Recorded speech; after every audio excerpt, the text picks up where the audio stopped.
The US stock market could not develop a rally, defying expectations. The talks on a raise in the US debt ceiling ended in nothing. Experts are making alarming warnings, and investors are on edge. Hawkish comments by Fed's policymakers are adding fuel to the fire, thus exerting extra pressure on Wall Street. The stock market opened a new trading week with anxious sentiment amid risk aversion and suspense in the talks on the debt limit. The benchmark indexes closed mixed. The Dow Jones declined by 0.42%, the Nasdaq gained 0.5%, and the S&P 500 closed almost flat with a 0.02% uptick at 4,192 points. The major stock indexes traded in the red in the New York pre-market.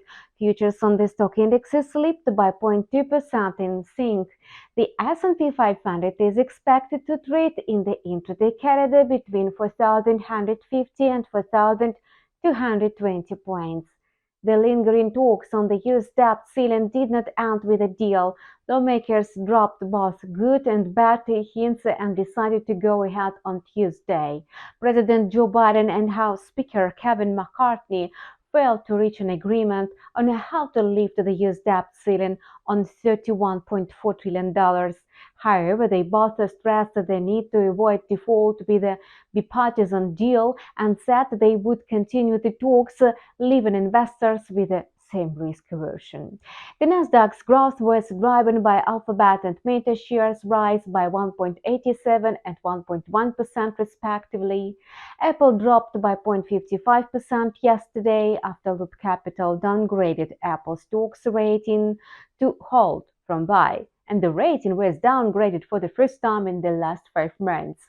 Chipmaker Micron Technology shares fell by 2.85% after Beijing banned the company from selling memory chips to the country's key industries. Pfizer shares rose by more than 5% after its diabetes drug trial resulted in wide loss similar to Novo Nordisk Ozempic. Chevron shares fell by 1.8% after announcing the acquisition of PDC Energy in deal worth $7.6 billion, including debt, putting pressure on the Dow. Shares of regional banks appreciated on news that PacWest had agreed to sell a portfolio of 74 real estate loans, and the bank shares jumped by 19.5%. JP Morgan lost 0.8% despite the company saying its net interest income will rise to $3 due to the increase in the payments of the purchase in the bankrupt First Republic Bank this year.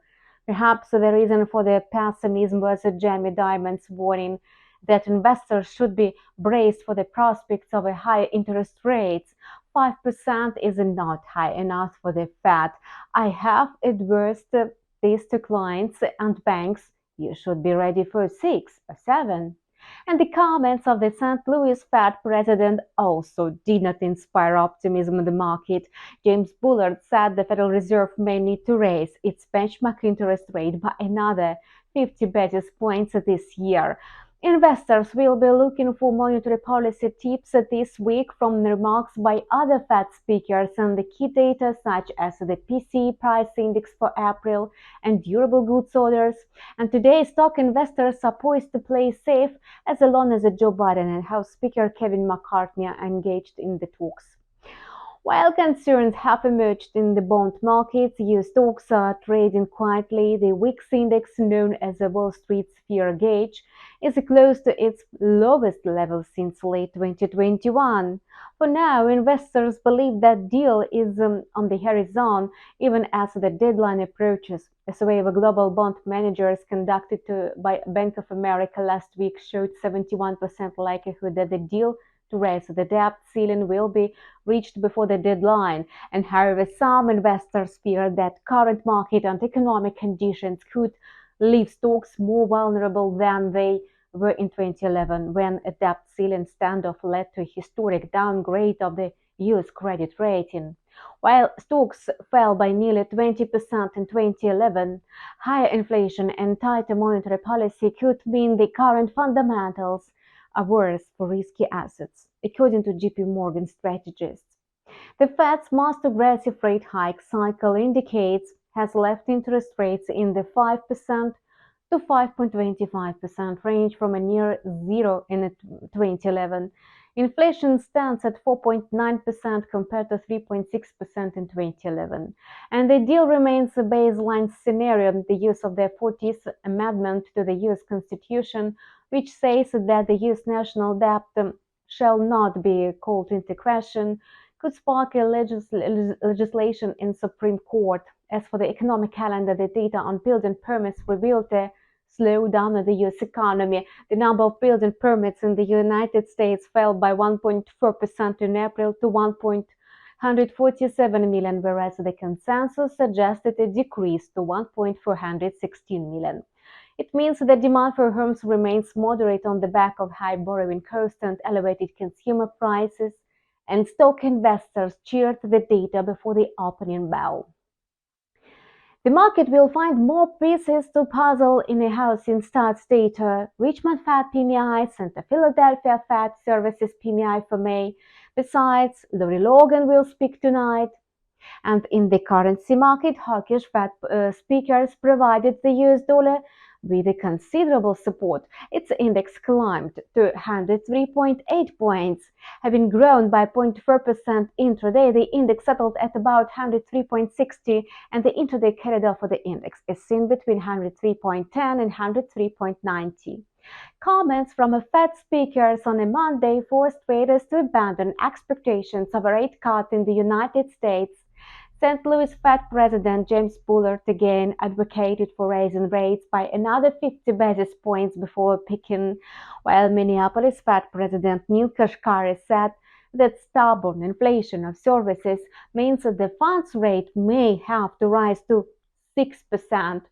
As a result, following the announcement, benchmark 10-year Treasury yields hit 3.755% on Tuesday, the highest level since March 13, while two-year bond yields rose by about 7 basis points to 4.404%, also a highest level from March.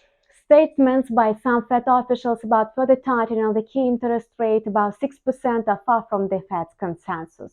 Fed Chairman Jerome Powell and San Francisco Fed Chair Mary Daly have been more ambiguous about the outlook in recent days, but the market still revised the expectations of the Fed's rate cut again. Only on Monday, the markets assessed the prospect of a cut in the key rate by 50 basis points this year, and today the chance of a rate cut is estimated at 34%. Economists are even more hawkish and now believe that Fed will hardly cut its funds rate until the first quarter of the next year, according to a survey published by the National Bureau Economics Association. The Canadian dollar is hovering at around 1.35, as the rally in oil prices offsets the firm US dollar. The USD cut per inched down by 0.2% intraday. The instrument is likely to trade in the intraday corridor between 1.3480 and 1.3540. Crude oil extended its growth for two sessions in a row, and the oil market got a tailwind of 2.8% rise in the US gasoline futures ahead of a Memorial Day in the United States on May 29. It opens the season of the highest demand. Brent crude grew by 1.07% today to trade at $76.80 a barrel, and WTI futures gained 1.02%. Along with the demand for gasoline, the start of voluntary production cuts by OPEC and its allies will also lead to a reduction in supply. OPEC Plus will meet again on June 4, and some analysts see the possibility of further output cuts. In addition, after the Bank of Canada voiced its concern last week about the ability of households to repay their debts and saw signs of financial stress on some home buyers, investors will be keeping a close eye on a number of reports from Canada's major banks today. The crypto market is trading in the green today. Bitcoin is developing a rapid rally, having spiked by 1.5% intraday. The flagship crypto is consolidating at around $27,300. Popular altcoins traded mixed in the pre-market and they went up in the early New York session. Almost all of them gained from a 0.8 to 1.6%, except Ripple, which dipped by 0.3%. Despite the greenback's strong growth, Bitcoin neglected its opposite correlation with the US dollar index. On May 22, 2010, Jeremy Stobderon received 10,000 bitcoins from Lasso Hanich in exchange for two Papa John's pizzas delivered to Hanich's home. At the time, the cost of two pizzas was approximately 10,000 Bitcoin pizza day marks this milestone in the token's history as it played a pivotal role in establishing the value of Bitcoin as a form of a payment. As for the intraday outlook, despite market optimism, Bitcoin is still not ready to settle above 27,300. If digital gold can overcome this landmark level, then it may well reach 28,000. Otherwise, it will remain in the range of $26,800 to $27,300. InstaForex team wishes you good luck in your trading. Subscribe to our channel and follow news with us, and see you online tomorrow.